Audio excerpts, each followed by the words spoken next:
It's a perfect opportunity to come out the other side and go, look, we're not racing our competition to get the prices as low as we can get and to the bottom and do quantity over quality. We're going, this is a quality product. We're using local suppliers. We're using good staff that we're paying properly and we're investing in. And this is the cost that it is to get your food on the plate. This is the Deep in the Weeds podcast. I'm Anthony Huckstep. As we grow up, we look back at meals, at occasions, with fond memories. Dishes passed down through generations, home cooking, gathering around the family table and connecting through food. Food has a wonderful way of creating lasting memories, but how do you replicate those moments in a restaurant setting and give people a sense of nostalgia? Tommy Prosser is the executive chef at Berrima Vault House. Tommy, how are you going? Yeah, good. Thanks, Huck. How are you? Good. You've done many things in your career, but at the moment you're sort of going back in time and delivering a bit of nostalgia for guests. What's it like trying to do that in a restaurant setting? Look, it's obviously got its challenges, you know. Like, I was born in England, started washing up when I was 13, and now I'm obviously stuck in Australia, you know, like a lot of expats are. So it's nice to get back and try and channel those memories and those flavours that I had growing up, and to be able to share that with the Australians, the locals, and people that are far away from home. So yeah, it's an interesting challenge, but I think if you channel enough of those memories and feelings yourself into your food, then it comes out the other side. Well, tell us a bit about those memories. What are some of the dishes that you're creating, and take us back to when you were young to those dishes and why they're so important? Look, so on the menu we've got a prawn cocktail, which is something that was quite popular growing up in England, and obviously a lot more popular in the 80s, 70s and 80s, early 90s. Now you can't really find them anywhere. They're sort of one of those dishes that have gone into it's an old dish, you know. People don't find it interesting. For myself, I could eat it breakfast, lunch and dinner. I'm a big fan of those flavours. So I've obviously spent a lot of time coming up with the recipes that remind me and hit those receptors in my brain that lets you go back in time. You put that spoon in your mouth and you can close your eyes and you could be back at the first time that you tried it, you know, surrounded by your family and loved ones, and you open your eyes and you're in the Vault House, which is a 1844 building. So yeah, it's a fun challenge. What sort of response have you had from guests as you take that dive into your past and translate it for them on the table? Well, we had about a month ago, we had a couple in the restaurant, and we had a shared roast dinner, and then the dessert was a jam roly-poly with custard made with the suet pastry, local jam. And one of the girls at the table actually started crying because she missed her family and missed the family in England, you know. So the waiter came up and they go, "The girl's crying." I went, "Oh, it's not that bad, is it?" They go, no, it's because it's stirred up the memories. So there's been a fair bit of that at the moment already, you know, which is great. We're only 2 months old, and that's the challenge that I've sort of undertaken with this role. Take us back to the UK when you were young. When did you first start getting interested in food?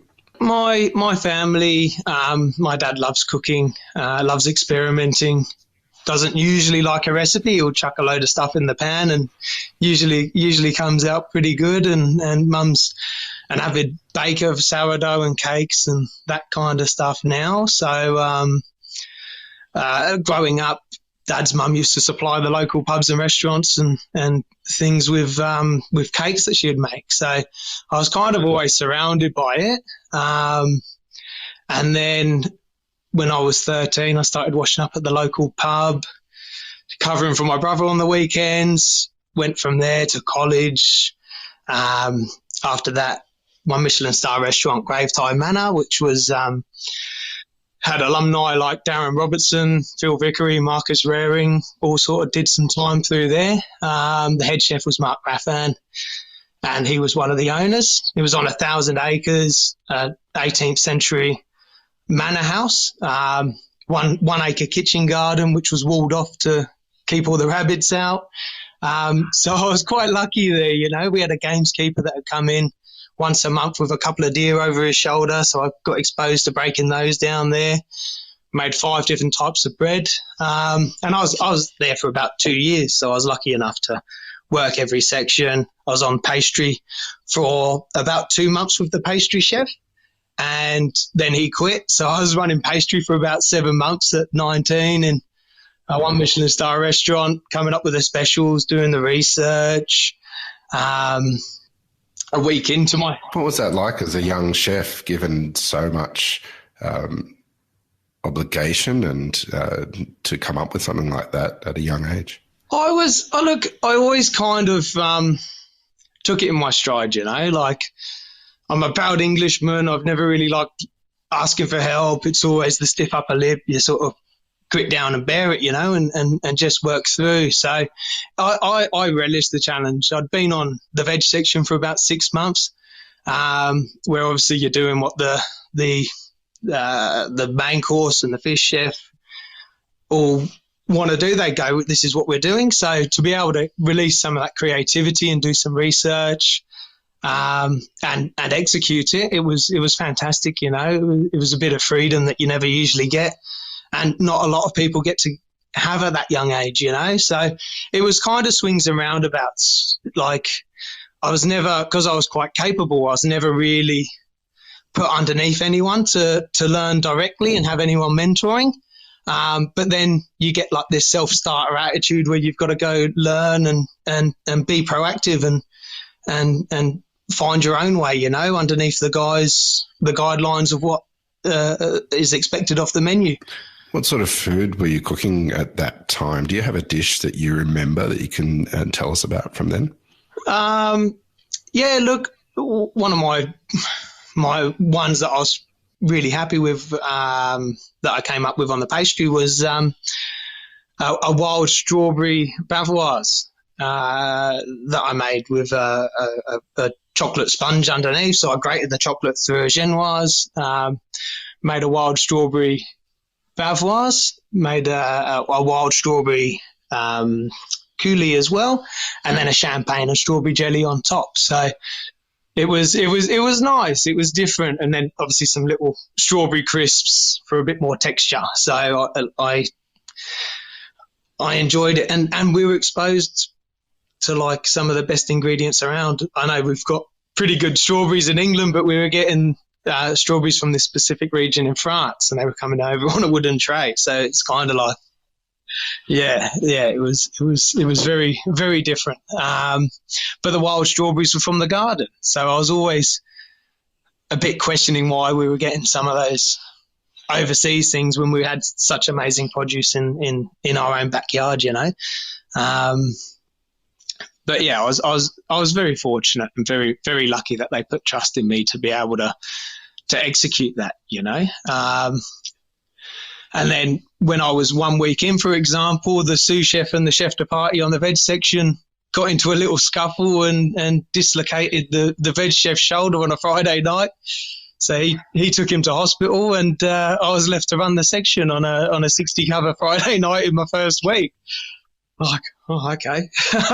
So it's just little things like that where you either sink or swim, and fortunately I had enough going for me that I could swim. Yeah, it's interesting. You ended up at the Waterside Inn, 3 Michelin Star, legendary restaurant. How did that gig come about? Look, so I always wanted to work at the best, you know. So I knew there was a step that I needed to take in my career, different levels and different grades that I needed to do. But if you're going to do something, you want to do it the best that you can do, right? So when I was at Graveside, Mark had worked for the Roux brothers at the Gavroche just after Marco had been there. And I was getting a little bit itchy and wanted to move on and see some other stuff, and ended up doing a 2-week stage at the Waterside Inn.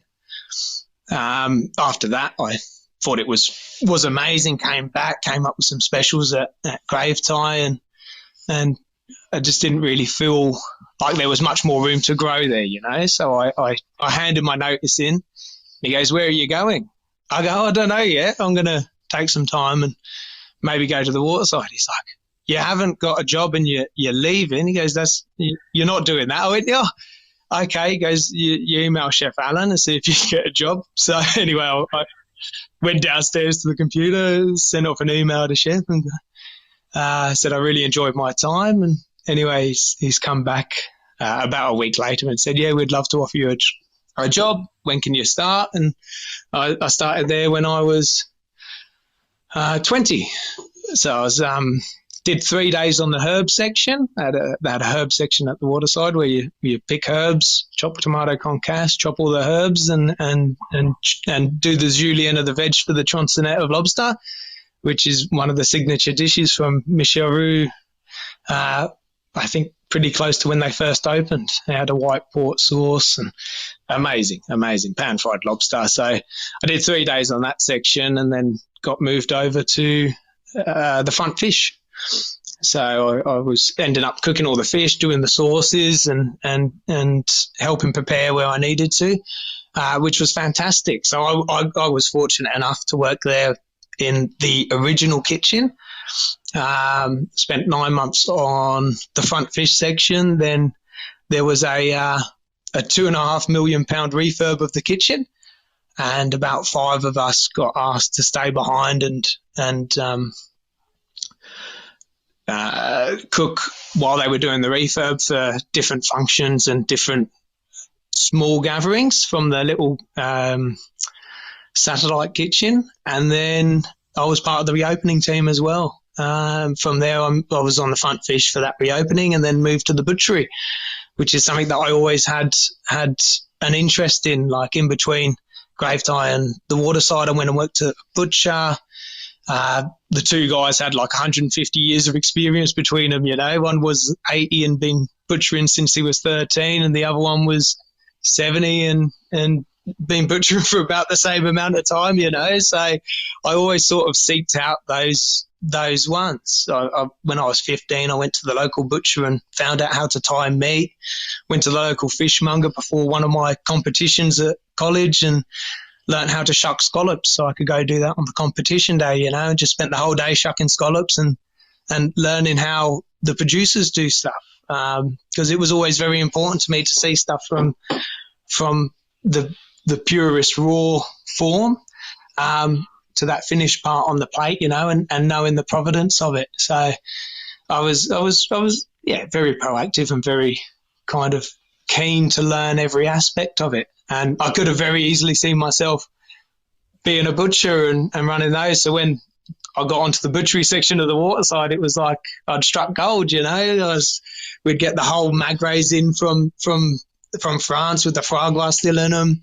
The ducks would come in. You'd have to pluck those. You'd get a whole heap of different game birds, teal, pheasant, partridge, and they'd come in with all their feathers on, and you'd pluck those all down. Woodcocks, you'd cook them whole because they excrete when they take off. You make a pate out of all the innards. There's nothing in there that's bad, you know. And we were making a pate to order. So each woodcock that got roasted off, chop up all the innards with the foie gras, put that on the crouton, and crassonate that under the grill.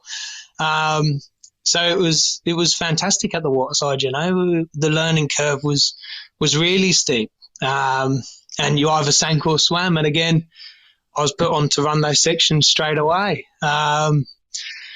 Michel Roux would come in after shooting 5 pheasants at 5:30 p.m. on a Friday night and go, "I need these prepped for my dinner." And you go, "Oh, yeah, okay, chef." You can't say no. And they're whole. They've got the feathers. You've got to quarter them. You've got to pluck them, bard them with fat on the outside, and then vacuum pack them so he can take them away. And you're there trying to prep up for 130 covers on a 3 Michelin Star dinner. So, yeah, look, and there we were exposed to the best ingredients in the world, the milk-fed lamb from the Pyrenees as well. We'd break those down, whole suckling pigs, sides of veal, foie gras terrines, all that kind of stuff. So it was hard. It was a nice kitchen, but it was a hard kitchen, you know, and obviously lots of pressure. So I was never sort of given the tools to deal with that pressure. So I did end up getting a bit burnt out by the end of my year and a half there. You're sort of on your 18-hour days and doing what you need to do to get through. So I didn't deal with it in the best ways, you know. It was an old school upbringing that I had in the kitchen, and I was very much a product of my surroundings, you know. So I came out of there. How important was the Waterside Inn for your development, though, as a chef moving forward? Look, I wouldn't change the time I had for the world, you know, like the standards that are there. There was only three Michelin Star restaurants in the country. There was Ramsay's in London, Gordon Ramsay, Royal Hospital Road, and then the Waterside Inn and the Fat Duck, and they were both in Bray, this tiny little village, which had 2 pubs and 2 restaurants. Heston owned both the pubs and one of the restaurants, and then there was the Waterside. So there wasn't even a post office in the village, you know. So it was amazing. Like I learned so much there, and I'm so thankful for my time that I had there. First time I met Michel Roux, I sort of elbowed him in the chest because he snuck up behind me, and I thought it was someone mucking around, and turned around and was like, "Oh, sorry, chef, how you going?" Blah blah blah. So, yeah, it was fun. But yeah, like I said, it was a tough kitchen. On my first week there, it's the type of place where people would go out for lunch or go for their split if you're lucky enough to get a split and not come back, you know. Either the knives will be there, they're just Houdini on you. So two of the chefs on my first day said they were going for doctor's appointments, and the sous chef went, "Looks like it's just me and you on the veg section," you know. And that was Michael Nizaro, my first day in a 3 Michelin Star kitchen. And he's like, "You okay?" I went, "Yeah, no worries. We'll show me what to do and I'll do it." So he brought it up a fair while. He went on and he's won his own Michelin Star in Bath Priory and achieved some great things as well.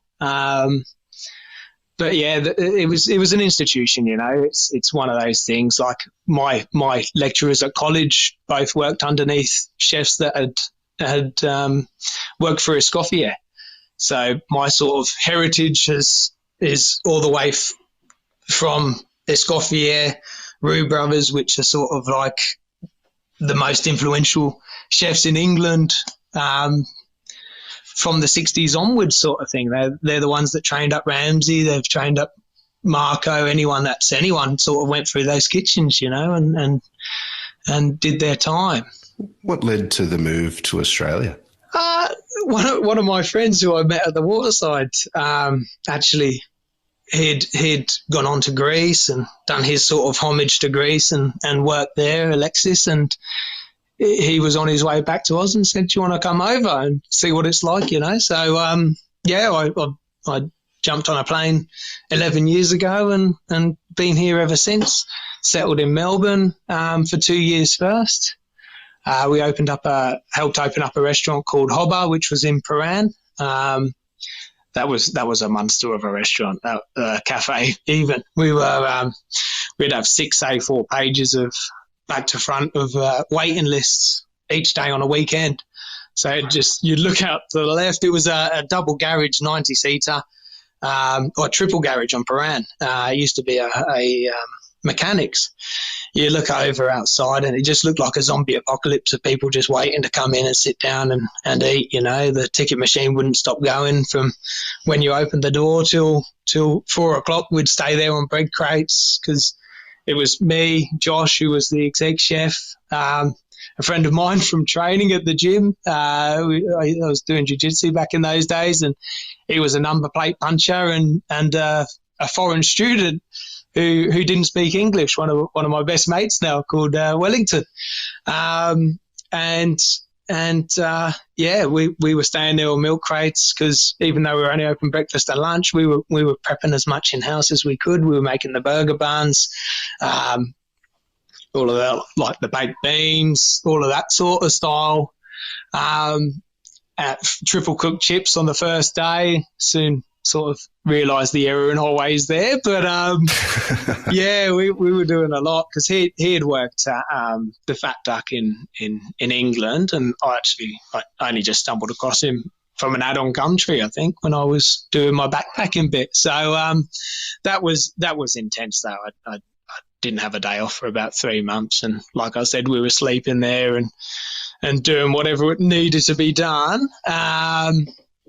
And like we were doing 10,000 eggs a week from the first week. We were doing the slow poach, 62.5-degree eggs, and sort of changing a little bit of what the cafe scene was pretty much a decade ago. So it was interesting. This episode is proudly supported by Montague, handpicked for you. The things that we're really looking for in plums, first of all, they've got to be sweet. We're really looking for a full flavour explosion in our plums. Red flesh is critically important to us, higher in antioxidants, so all that good stuff. And then we're also looking at a slightly firmer texture. So there's almost a little crunch. You know, that's the real driver for us. For more information, go to montague.com.au.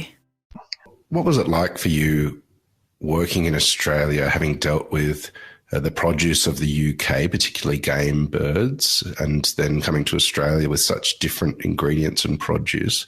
What was it like for you, the change?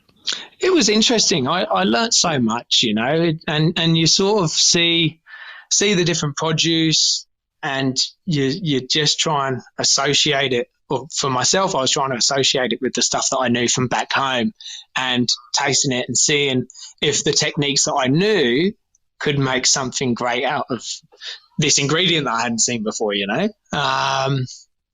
So it was a fantastic to be exposed to all of those new sort of Asian influence as well, which wasn't too big growing up back home. Like, I mean, in England, Asian's Indian, you know, so that's sort of my association. And you come over here and you go, oh, okay, there's a lot of other ingredients, and I suppose I was a bit naive before I got over here, you know. I'd never really seen much else. I'd always done the fine dining and very classical French. So yeah, I wanted to. It was great, and I'd gone from doing that sort of 80 to 100 hours a week to the cafe scene. I just felt like a change. I went for jobs at Attica, I went for jobs at Vue de Monde, got offered positions everywhere that I went, but I just needed a bit of a break, you know. And the cafe scene over here was fantastic. You're making like everything in house. A lot of chefs that have gone out of the fine dining. It wasn't like back home. Back home, you say you're working in a cafe and they think you're doing a greasy spoon with bacon, eggs, full English, fried bread, and it's completely different. It's relaxed dining. The Three Blue Ducks have been open for a couple of years, so they were kind of like your pioneers in that casual dining from Tetsuya's and changing what the industry was and what you had to do to sort of survive in it, you know. Well, your detour from fine dining is quite fascinating. You created a peanut butter company. You've made your own bacon, worked with a coffee company. It's been a real detour. Tell us why that happened and what it was like getting away from that old school training that you had had. Look, it was tricky. When I first came over, I worked at a little cafe in Sandringham in Melbourne, and it was really difficult making that transition. And I've had a lot of chefs come over to travel and said, "Oh, look, just have a little break, go in a cafe," and they can't do it. They can't prep and cook at the same time. For me, it was I'd done kickboxing when I was 17, and when you're working that much, you don't have time to do any training. So I'd sort of let myself go a bit, and I wanted to get back into training and doing martial arts. And I found a gym in Melbourne, which was fantastic, doing Brazilian Jiu-Jitsu and MMA and that kind of stuff. So I sort of sunk myself into there. So I finished work at 3, come home, and then I'd train every night and spend 2-3 hours training, learning different skills. And for me, it just kind of, I think if I'd gone to Uratica or Vue de Monde, I would have got homesick very quickly, whereas I was able to build a network within food and outside of food, and it allowed me to fall in love again, and really enjoy it and take it back. The hierarchy, love the hierarchy, but again, like I said, it was always being a self-starter, so I wasn't really good at people telling me what to do, how to do it, do this next. As much as it is nice to switch off, I always felt like there was a different way to organise your time and manage your time management. So to jump off of the Waterside Inn and go to a cafe is obviously a very big sidestep or a very big step back, depending on which way you want to look at it. But like you said, I was able to craft a different career path. Well, I'm not working 80, 90, 100 hours a week to cook for an ego or cook for whatever you want to say, cook for myself.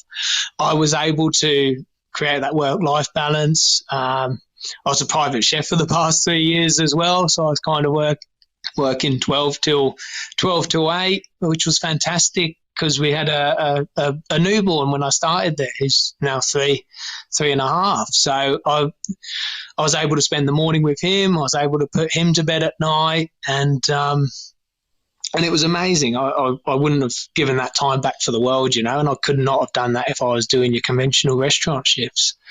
So for me, I grew up with, my dad's an antiques dealer. I grew up with him around a lot, and I wanted to make sure that I had that for my son. So being able to do the peanut butter, I was at Single Origin Roasters for 3 years. They sponsored me, and they had a peanut butter mill there. So I don't really like peanut butter.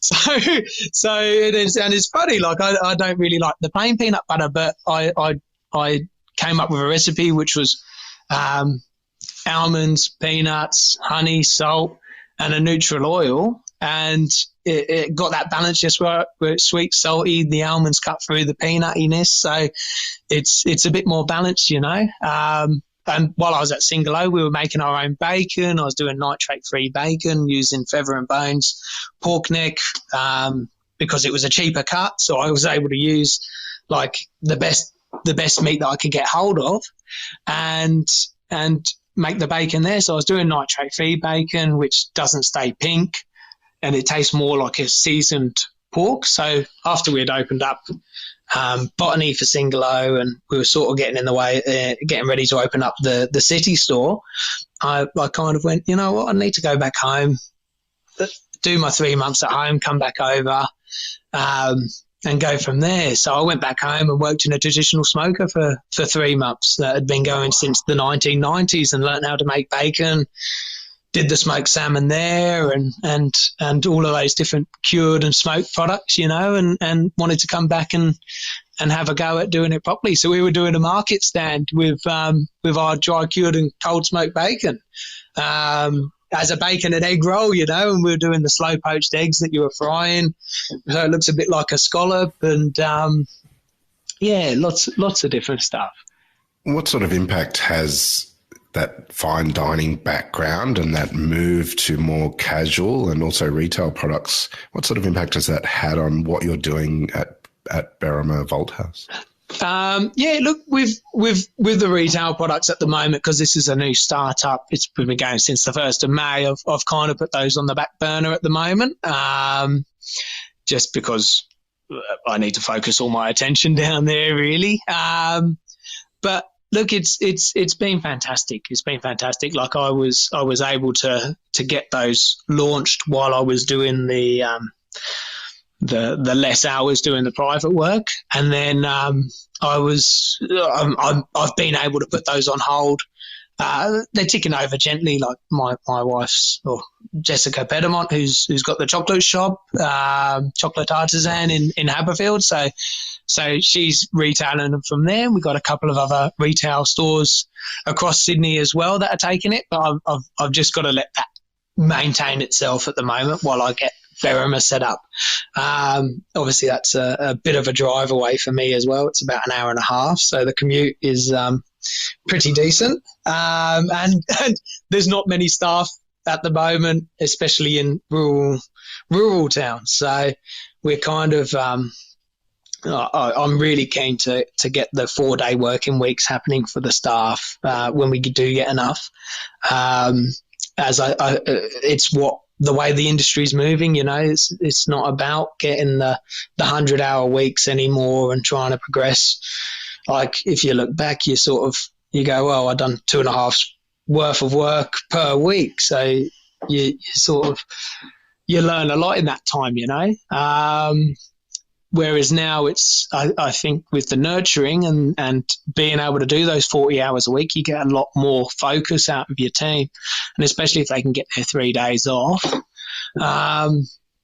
they're just not exhausted. They're not running on adrenaline and fumes, and it's a lot easier to navigate, You mentioned that Berrima Vault House is in a building from the 1840s. Tell us a bit about the building and the restaurant. Yeah, so it used to be a blacksmith's back in the day, and it's just over the road from the old jail. So it's got a couple of holding cells, which are now private dining rooms, and there's apparently a tunnel that tunnels from the cells at the Vault House to the jail, and it's where they used to sneak in contraband and black market stuff and professionals of the night. Wow. So it's got a lot of history there, So I went over there to check it out. Simon got in contact with me, and it started off as a consulting job. I was just going to get the menu set up and all the recipes sorted out and do an ongoing gig, and now it's progressed to executive chef. So I'm quite happy to make the change. It's nice to sort of be back out there in the restaurant scene and getting a bit more industry currency. I feel like I'm in a position mentally where I'm ready to get out there and sort of show Australia a bit of what I do, what I've kind of spent my life working towards and learning. So look, the restaurant's fantastic. They've kind of done a whole refurb over the whole place, but they've kept a lot of the original features. Like we got the largest fireplace in the Southern Highlands, which is fantastic. It's beautiful. But they've put some modern twists in as well, which is kind of the direction that we're going with that food. You've got that familiarity, and then you've got just something a little bit different. Like we're doing a Bloody Mary foam on top of the prawn cocktail, for instance, and that kind of style. So you just get that little hint of spiciness that comes through. So it fits in well. As soon as I saw the building when it was in production stage, I fell in love. It just reminded me of Graveside. It reminded me of the buildings that I knew growing up, and I could just see the style of food that I wanted to do. It's for me, it's everyday food. It's homely food that you can eat every day, but everything's done with those proper techniques that I've learned throughout my career. Flavors first. There's no point in having a food that looks fantastic. You spend 20 minutes putting little flowers on with tweezers, and by the time the customer gets it, it's cold, and there's no substance there. It's all a lot of style over substance, whereas for me now it's like, let's make decent, hearty food full of flavour and still make it look nice, present it simply, and go from there. The last year and a half has been challenging for many, but what's some of the positives that have come out of this experience for you? Look, for me, it's a bit different. I was very fortunate because I was doing the private work, so I didn't really lose much, I suppose, income or business during that time. Unfortunately, I lost a couple of clients from my consulting. But always when there's huge shake-up and there's huge turmoil, there's always going to be innovations that come out at the end, you know. So it's for me, it's a great opportunity for the industry to reinvent itself. Like I said, you don't have to do those 50, 60, 70, 80, 90 hours a week to get the results. And people realise how fragile the hospitality industry was with the amount of places that did have to close because there wasn't a slush fund that the business owners could dip into, you know. So I think it's going to be great if we can navigate coming out of COVID. Obviously, it's going to take a few years, but if we can navigate that right, educate our customers about the real cost of food, the real cost of the rent, the wages, giving staff a living wage, so they don't have to have another job. They can have that work-life balance, spend time with their kids, and grow as people. You know, you've got to invest in your staff, and that's part of what we're going to do as we're moving forward. It's sort of baby steps, you know. You start by paying them a living wage, giving them that time, making sure they're not doing more than their sort of 38 hours, and then building and growing from there. Like the industry's so far behind most others, and it's a perfect opportunity to come out the other side and go, look, we're not racing our competition to get the prices as low as we can get and to the bottom and do quantity over quality. We're going, this is a quality product. We're using local suppliers. We're using good staff that we're paying properly and we're investing in. And this is the cost that it is to get your food on the plate. Well, Tommy, it's wonderful to see you taking people on a nostalgic trip through your food. We've loved having you on Deep in the Weeds today to hear your story. Good luck with Berrima Vault House, and keep in touch and we'll catch up again soon. Fantastic. Thanks, Huck. Thanks for having me. This is the Deep in the Weeds podcast. I'm Anthony Huckstep. Stay tuned as we take a deep dive into the lives of the incredible people who ply their trade in the food and hospitality sector. Special thanks to executive producer Rob Locke for making this all happen. Follow us on Instagram at Deep in the Weeds Podcast or email us at podcast@deepintheweeds.com.au. Stay safe and be well.